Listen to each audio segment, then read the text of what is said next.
اللہ رب العزت نے سب سے بہتر مذہب مہذب اسلام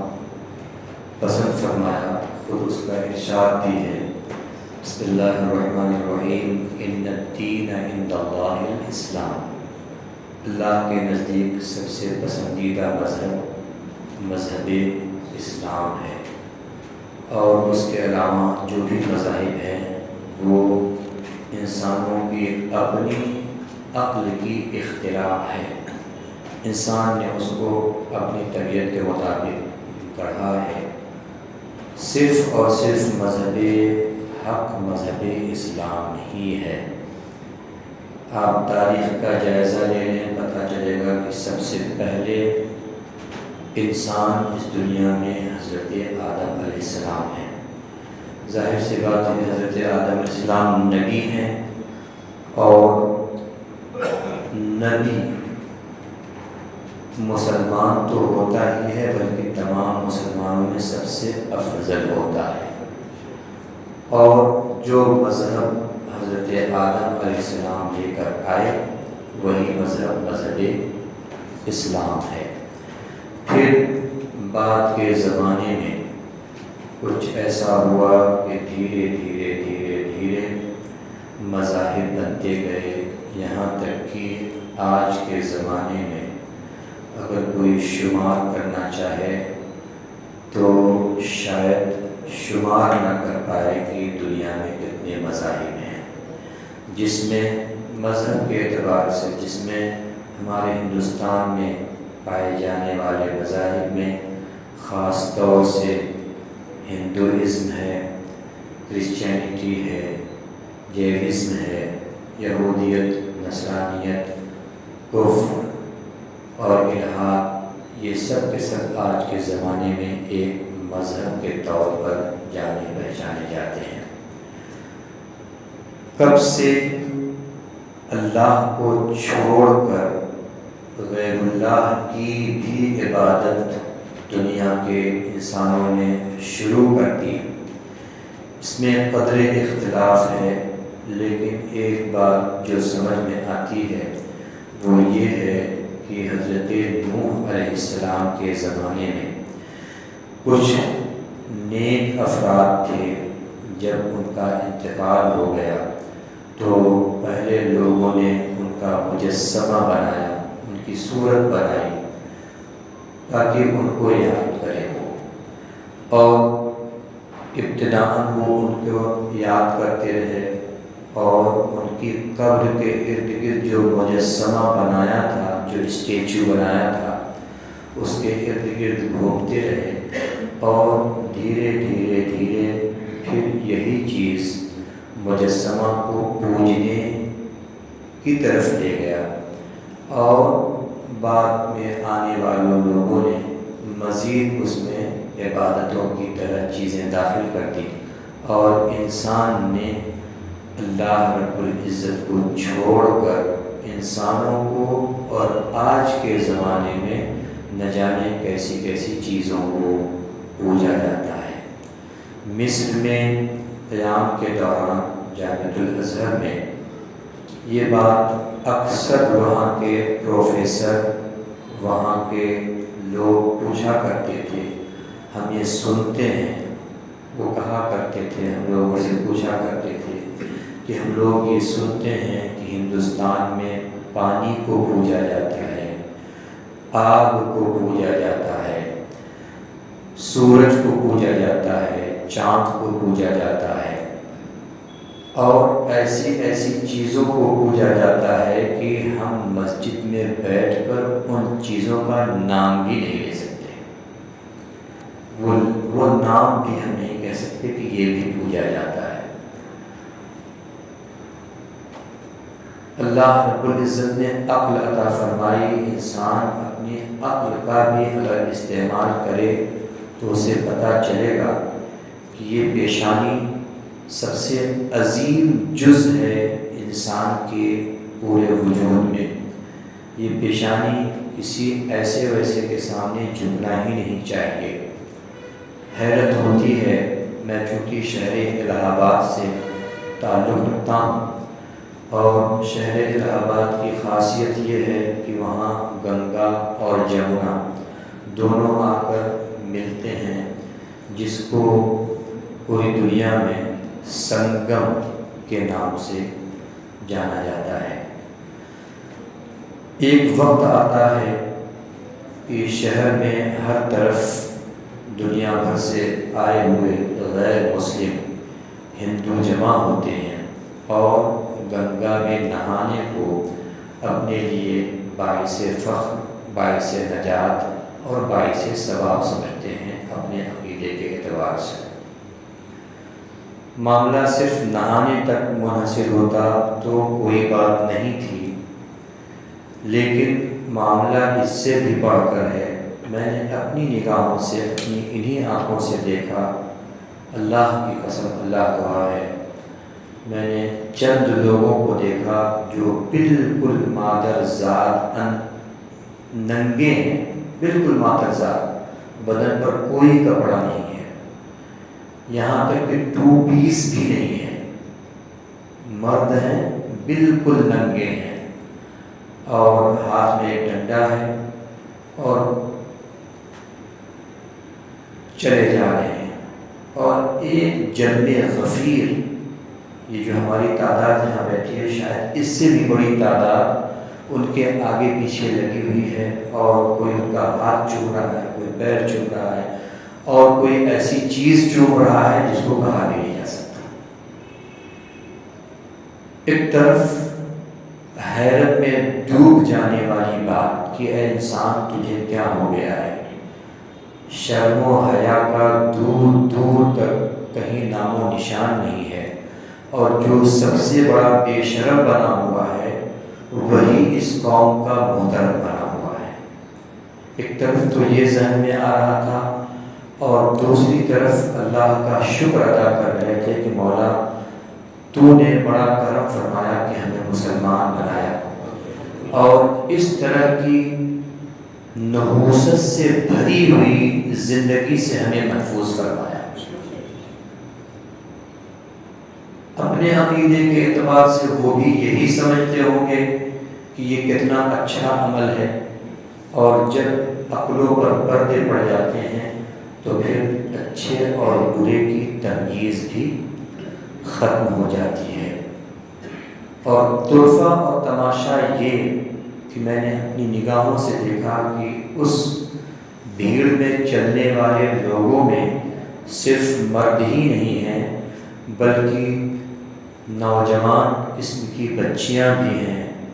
عورتیں بھی ہیں، بوڑھی عورتیں بھی ہیں، جوان عورتیں بھی ہیں، اور وہ جو بھی ان کے ساتھ ہو رہے ہوں گے ان کے آگے پیچھے بھی وہ بھی چل رہے تھے۔ ہم نے کہا، دل نے سوچا مولا اس قوم کو کیا ہو گیا ہے کہ جو چیز آدمی ہر حال میں چھپانے کی کوشش کرتا ہے، آج اس قوم کا حال یہ ہو گیا ہے کہ اس عضو خاص کو بھی نہ یہ کہ ایک دو کے سامنے بلکہ سب کے سامنے بغیر کسی شرم و حیا کے کھولے ہوئے انسان پھر رہا ہے۔ کہا جاتا ہے کہ جب شرم ہی نہ رہے تو پھر آدمی کو یہ محسوس نہیں ہوتا کہ ہم کیا کر رہے ہیں۔ اب یہ بات آپ ذہن میں رکھ لیں کہ یہ بات حیا کی ہے اور شرم کی ہے کہ ہم بہت سارے گناہوں سے حیا اور شرم کی بنیاد ہی پر رک جاتے ہیں۔ مثال کے طور پر اگر رمضان کے ایام چل رہے ہیں، کسی بھائی کا کسی وجہ سے روزہ نہیں بھی ہے تو وہ عام مجلس میں آ کر کھڑے ہو کر پانی نہیں پیتا، بیمار ہے یا کوئی اور وجہ ہے، کھڑے ہو کے نہیں پیتا۔ کیوں؟ ایمان یہ اس کا تقاضا کرتا ہے کہ تم مسلمان ہو، تمہارے لیے یہ زیب نہیں دیتا کہ تم رمضان کے دنوں میں لوگوں کے مجمع میں کھڑے ہو کے پانی پیو یا کھانا کھاؤ۔ کیوں؟ اس کو شرم دلاتا ہے اس کا مذہب،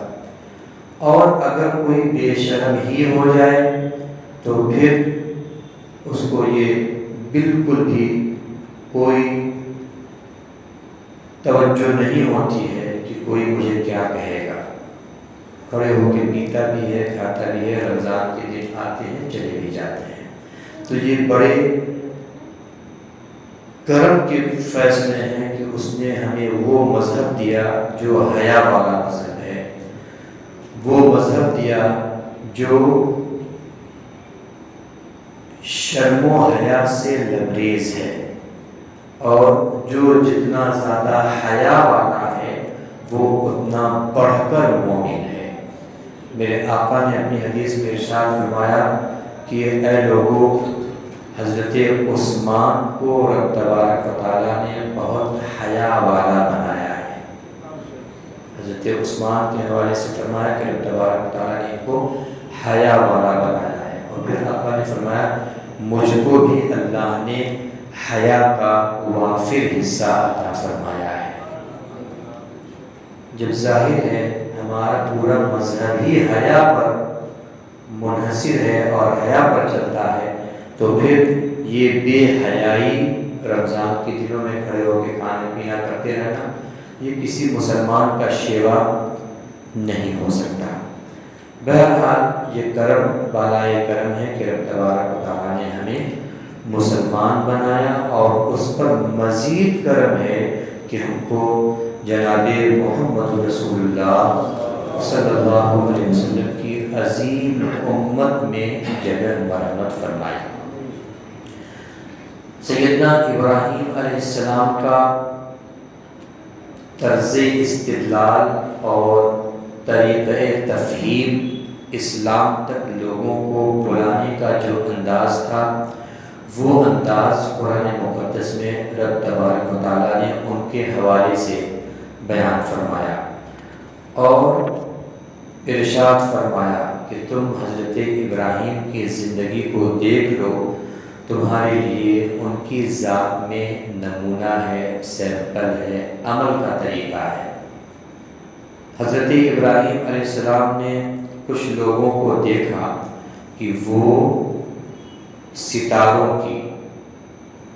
چاند کی، سورج کی اور مظاہر فطرت کی پرستش کر رہے ہیں۔ تو حضرت ابراہیم علیہ السلام نے یہ سوچا کہ ان کو راہ راست پر لانے کے لیے اگر ڈائریکٹ ان سے کہہ دیا جائے کہ یہ تو جھوٹے ہیں، ان کو تم خدا کیسے مان سکتے ہو، تو یہ قوم نہیں مانے گی۔ طریقہ استدلال آپ نے اختیار فرمایا اور ان کے ساتھ ہو لیے۔ آج ہمارے بھی علماء کو بھی اور مبلغین کو بھی ضرورت ہے کہ وہ طریقہ اپنائیں۔ ابتداء ہی جس کے اندر برائی پائی گئی اس کو فوراً نکال کے چلو ہٹو یہاں سے، تمہاری کوئی ضرورت نہیں ہے، یہاں سے چلے جاؤ، تم ایسے ہو، تم ویسے ہو، اس سے بھلائی نہیں ہوگی، وہ تو دور ہوگا ہی ہوگا، اپنے ساتھ میں دو چار کو اور لے کے جائے گا۔ بحیثیت عالم، بحیثیت مبلغ اور بحیثیت داعی ہماری یہ ذمہ داری ہوتی ہے کہ اگر کسی کے اندر کوئی کمی، کسی بھی طرح کی کمی پائیں تو حکمت اپناتے ہوئے نہ یہ کہ ابتداء اس کے اوپر وار کر دیں، بلکہ سمجھانے کی ضرورت ہے، محبت کی ضرورت ہے، اور اس کو قریب کرنے کی ضرورت ہے، اور پھر دھیرے دھیرے اس کے اندر جو برائی ہے اس کو دور کرنے کی ضرورت ہے۔ ہو سکتا ہے کوئی یہ کہے کہ مولانا صاحب نے ایسی بات کہہ دی جو ہضم نہیں ہو رہی ہے، لیکن اس پر میرے پاس دلیلیں بھی ہیں۔ اللہ کے رسول صلی اللہ علیہ وسلم ہمارے آقا مسجد نبوی شریف میں تشریف رکھتے تھے۔ ایک اعرابی، دور سے گاؤں سے آنے والے ایک صحابی آتے ہیں جو زیادہ سرکار دو عالم صلی اللہ علیہ وسلم کے ساتھ نہ رہے تھے، بہت زیادہ نہیں رہے تھے، دور دراز کے تھے، اسلام قبول کر لیا تھا، کبھی کبھی آتے تھے۔ توجہ دیں گے کہ کس طرح سے سرکار بگڑی ہوئی عادتوں کو سنوارنے کی کوشش کیا کرتے تھے، اور 101% 100% سرکار کامیاب بھی رہتے تھے۔ وہ دور دراز کے صحابی مدینہ شریف میں آئے، مسجد نبوی میں آئے، اور بخاری شریف کی حدیث ہے، دھڑکنے سے مسجد میں کھڑے ہو کر پیشاب کرنا شروع کر دیا۔ مسجد کے اندر، اور دنیا کی سب سے عظیم مسجدوں میں سے ایک مسجد، مسجد نبوی کے اندر کھڑے ہو کر پیشاب کرنا شروع کر دیا۔ صحابہ کرام جو دوسرے تھے، قریب تھا کہ ان کو مار بیٹھتے، ان کی پٹائی کر دیتے، اور بڑھے بھی، لیکن میرے آقا نے فرمایا دا دا دا دا دا، leave it leave it leave it, چھوڑ دو چھوڑ دو، کر لینے دو۔ جب صحابی نے پیشاب کر لیا، تب میرے آقا نے ان کو بلایا اور سمجھایا کہ میرے عزیز، میرے پیارے، یہ مسجدیں اللہ کے گھر کی جگہ ہے، یہاں پر پیشاب اور پاخانہ اس طرح سے کرنا مناسب نہیں ہے، اس وجہ سے اپنی عادت بنا لو کہ کبھی بھی ایسا نہیں کرو گے۔ اور پھر ہوا یہی کہ زندگی بھر یہ عمل بھی ہمارے ساتھ میں رہا، اور وہ صحابی زندگی بھر لوگوں کو یہ بتاتے بھی رہے کہ دیکھو میرے ساتھ ایسا ہوا تھا، میرے آقا نے مجھے مارا پیٹا نہیں بلکہ مجھے سمجھایا۔ صحابہ کرام قریب تھا مارتے، لیکن میرے آقا نے ان کو بھی کہا کہ نہیں چھوڑو، ابھی اس بندے کو پتہ ہی نہیں ہے، جب پتہ ہو جائے گا تو نہیں کرے گا۔ اسی طرح سے آج کے زمانے میں جو بگڑے ہوئے قوم کے لوگ ہیں، شاید ان کو پتہ نہ ہو، تو اب ہماری ذمہ داری ہے کہ پہلے ہم ان کو سمجھائیں، بتلائیں۔ جب 100% یقین ہو جائے کہ یہ بندہ سمجھنے والا، سدھرنے والا نہیں ہے، تب کنارہ کشی اختیار کی جا سکتی ہے، لیکن وہ بالکل آخری مرحلہ ہے۔ اور اگر ہم اور آپ نے اخلاص کے ساتھ سمجھانا شروع کیا، بغیر کسی دنیاوی لالچ کے، تو میں نے تو بہت سارے لوگوں کو دیکھا ہے، اور اللہ کا فضل ہے، بہت سارے لوگ میرے ساتھ میں ایسے آئے جو پہلے بہت بہت بگڑے ہوئے بھی تھے، اور ایسے بھی تھے کہ جو دوسرے فرقوں سے تعلق رکھتے تھے۔ جب آنا جانا قریب ہوا اور ہم نے ان کو حکمت کے ساتھ سمجھانا شروع کیا، تو اللہ کا فضل ہے، وہ آج ہمارے اور آپ کے مسلک اہل سنت میں ہیں، اور نہ ایک مسلک اہل سنت میں ہے، بلکہ اب وہ مسلک اہل سنت کی تشہیر اور مسلک اہل سنت کی صحیح تعبیر بھی لوگوں کے سامنے پیش کرتے ہیں۔ میں بات یہاں سے شروع کیا کہ حضرت ابراہیم علیہ السلام، ابراہیم علیہ السلام نے دیکھا کہ لوگ ستاروں کو، چاند کو، سورج کو پوج رہے ہیں، تو حضرت ابراہیم علیہ السلام ان کے ساتھ میں آ گئے اور کہا اچھا یہ خدا ہے، چلو ہم بھی تمہارے ساتھ میں آ جاتے ہیں۔ جب ستارے ڈوبنے کے قریب آ گئے تو حضرت ابراہیم علیہ السلام نے ارشاد فرمایا جو ڈوب جائے وہ خدا نہیں ہو سکتا، اس وجہ سے ستارہ بھی ہمارا خدا نہیں ہو سکتا۔ تو اب ظاہر سی بات ہے، دلیل پیش کی، ایسے ڈائریکٹ نہیں کہہ دیا کہ ستاروں کو پوجنا اس کے اندر کوئی صلاحیت نہیں ہے، پہلے اس قوم کے ساتھ رہے، اور جب موقع مناسب دیکھا تو اب لوگوں کو کہا دیکھو یہ پوجنے کے لائق نہیں ہے، یہ تو ڈوب گیا۔ چاند سامنے آیا، چاند کی روشنی چمک رہی تھی، دمک رہی تھی، لوگوں کو دیکھا چاند کی پوجا کر رہے ہیں۔ حضرت ابراہیم علیہ السلام ان کے ساتھ کر لیے اور کہا ھذا ربی، یہ ہمارا رب ہے، اس کو تم رب مان رہے ہو، ایک سوال کا انداز ہوتا ہے نا، یہ ہمارا رب ہے، چلو ساتھ چلتے ہیں۔ جب چاند کے اوپر سورج کی کرنیں آنے لگی تو ظاہر سی بات ہے، جب سورج نکلنا شروع ہو جاتا ہے تو چاند کی روشنی ختم ہو جاتی ہے، اور ایک وقت وہ آتا ہے کہ دھیرے دھیرے دھیرے چاند بھی ختم ہو جاتا ہے، پھر چاند نظر بھی نہیں آتا ہے۔ حضرت ابراہیم علیہ السلام نے پھر ان سے بھی کہا یہ بھی تو ڈوب گیا، جو ڈوب جائے وہ خدا نہیں ہو سکتا۔ پھر اسی طرح سے سورج کے بارے میں بھی، اور سورج کے پوجنے والوں سے بھی یہی بات کہی کہ یہ ہو سکتا ہے یہ خدا ہو، یہ تو بہت بڑا ہے، یہ خدا ہوگا۔ جب سورج ڈوب گیا تب حضرت ابراہیم علیہ السلام نے فرمایا یہ بھی خدا نہیں ہو سکتا۔ اور آخر میں جو مدعا کی بات تھی، مقصد کی بات تھی، وہ ابراہیم علیہ السلام نے پیش کرتے ہوئے ارشاد فرمایا انی وجہت وجہی للذی فطر السماوات والارض حنیفا وما انا من المشرکین۔ یہ وہی آیت کریمہ ہے جو قربانی کرنے کے وقت ہم پڑھتے ہیں۔ اور ابراہیم علیہ السلام نے کہا کہ اے لوگو سن لو، یہ سب تو ڈوبتے ہوئے نظر آ رہے ہیں، جو ڈوب جائے وہ خدا نہیں، جو کھانے کے لیے محتاج ہو وہ خدا نہیں، جو پریشانی میں مبتلا ہو جائے وہ خدا نہیں۔ خدا ہے کون؟ تو فرمایا میری پیشانی تو صرف اس ذات کی طرف جھکے گی جس نے زمین اور آسمان سب کو پیدا کیا، وما انا من المشرکین، اور میں تم میں سے کسی کے ساتھ اس مسئلے میں نہیں رہوں گا کہ تمہارے ساتھ اس کی پرستش کروں، بلکہ پرستش میں اسی کی کروں گا جس نے سب کو پیدا کیا ہے۔ یہاں تک کہ سورج، چاند، ستارے، آسمان، زمین سب کو اس نے پیدا کیا، اسی کے ہم پرستش کریں گے۔ پوری قوم کے لیے یہ کتنی بڑی نصیحت تھی کہ حضرت ابراہیم علیہ السلام اس طرح سے تبلیغ کر رہے تھے، اور لوگ پھر جو عقل کے ساتھ ہوں گے وہ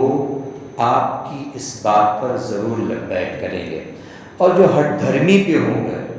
دو چیزیں ہوتی ہیں، ایک تو بس یوں ہی ایمان مان لینا، اور دوسرا یہ ہے کہ ہٹ دھرمی پہ آ جانا، چاہے جو ہو تو چاہے جو کرو میں تو اپنا کروں گا، عقل میں بات آئے نہ آئے میں اپنا کروں گا۔ اگر ہٹ دھرمی میں انسان ہو تو ایک الگ مسئلہ ہے، وہ بہت کم مانتا ہے۔ ابو جہل نے بھی یہی کہا تھا، کسی نے پوچھا کہ دیکھو یہ تو معجزہ بھی دکھلا رہے ہیں، یہ نبی تو سورج کو بھی پلٹا رہے ہیں،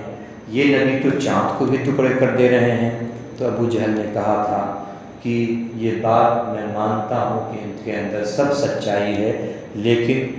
میری اپنی جو حمیت ہے، مجھے لگتا ہے کہ میری عزت اس میں کم ہو جائے گی کہ میں محمد عربی پر ایمان لے آؤں۔ یہ اپنے اپنے نصیب کی چیز تھی، ورنہ حضرت عمر کہتے ہیں کہ ہماری تو کوئی عزت ہی نہیں تھی، اگر ہم کو عزت ملی ہے تو مصطفیٰ کریم کے قدموں کے صدقے میں ملی۔ کوئی بد مذہبی اختیار کرنے میں سمجھتا ہے کہ اس کا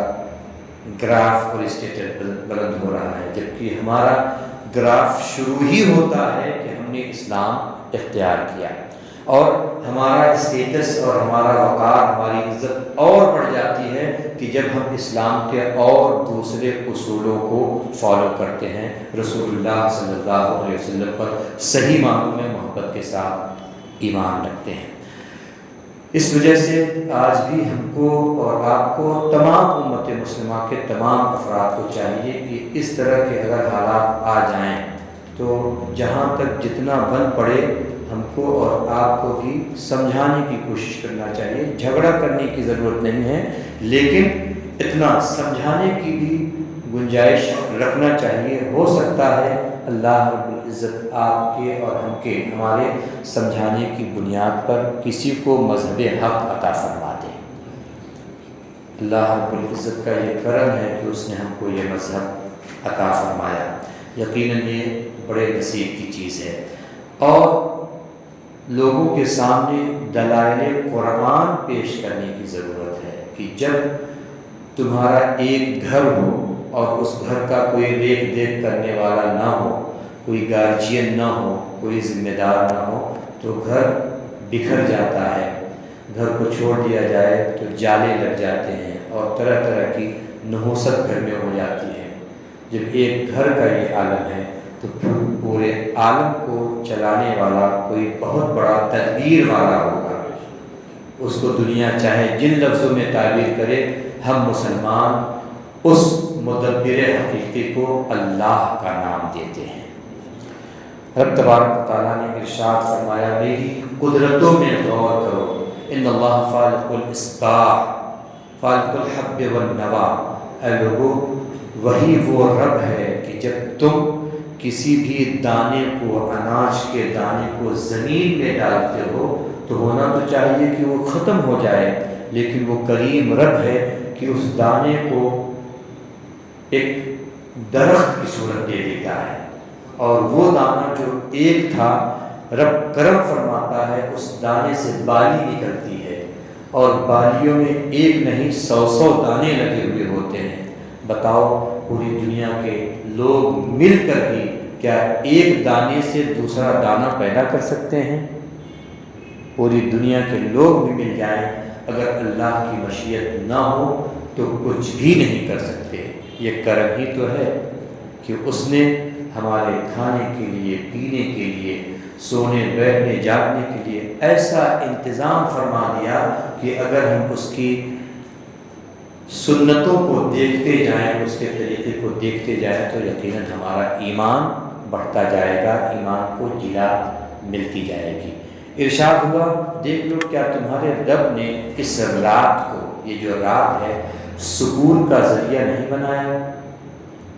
آدمی کتنا بھی تھکا ہوا ہارا پریشان آئے، جب رات میں ذرا 2 4 5 6 7 گھنٹے کی اچھی نیند ہو جائے تو ساری تھکن دور ہو جاتی ہے۔ بتاؤ کیا کوئی اور طریقہ اس سے بڑھ کر ہو سکتا ہے؟ اس سے پوچھو جس کو نیند نہیں آتی، ٹیبلٹ دوائیاں کھاتا ہے کہ نیند آ جائے، کیونکہ نیند آ جائے گی تو سکون آ جائے گا۔ اور یہاں رب تبارک و تعالیٰ نے بغیر پیسے کے، بغیر دولت کے، بغیر کسی چیز کے مانگے ہوئے ہم کو ہمارے گھر میں نیند کی صورت میں وہ سکون عطا فرما دیا۔ اور آگے ارشاد فرمایا، والشمس والقمر حسبانا، سورج اور چاند کو اپنی قدرت کا اور بیان قدرت کا ذریعہ بنایا کہ دیکھو سورج ہے روزانہ نکل رہا ہے، جب سے رب تبارک و تعالیٰ نے دنیا بنائی ہے روزانہ نکل رہا ہے، اور اسی آب و تاب کے ساتھ نکل رہا ہے۔ پوری دنیا کائنات کے لوگ مل کر بھی چاہیں تو کوئی ایک تارا نہیں بنا سکتے، سورج تو کچھ بہت دور کی بات ہے۔ تو جو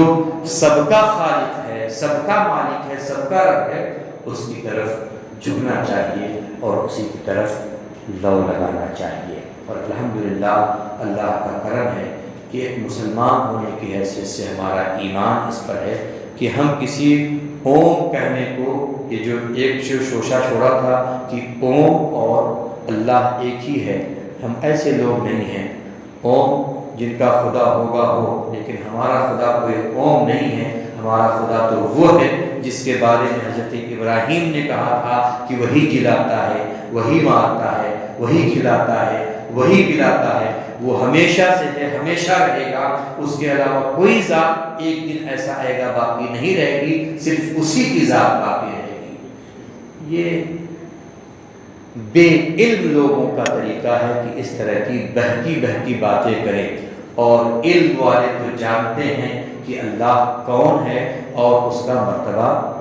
کیا ہے۔ اللہ رب العزت کی بارگاہ میں دعا ہے رب تبارک و تعالیٰ ہم سبوں کو صحیح معنوں میں اپنی ذات پر بھی ایمان رکھنے کی توفیق عطا فرمائے، اور صحیح معنوں میں اجزائے ایمان جتنے بھی ہیں سب پر ایمان رکھنے کی توفیق نصیب فرمائے۔ اور اللہ تعالیٰ اپنے فضل و کرم سے ہم لوگوں نے جو کچھ بھی سنا کہا ہے قرآن کی روشنی میں مولا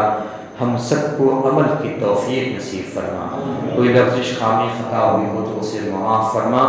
اور اپنے حبیب صلی اللہ علیہ وسلم کا صدقہ عطا فرما کہ مولا ہم سبوں کے وقت میں بے پناہ برکتیں عطا فرما۔ ان اللہ و ملائکتہ یصلون علی النبی یا ایھا الذین آمنوا صلوا علیہ وسلموا تسلیما۔ اللہم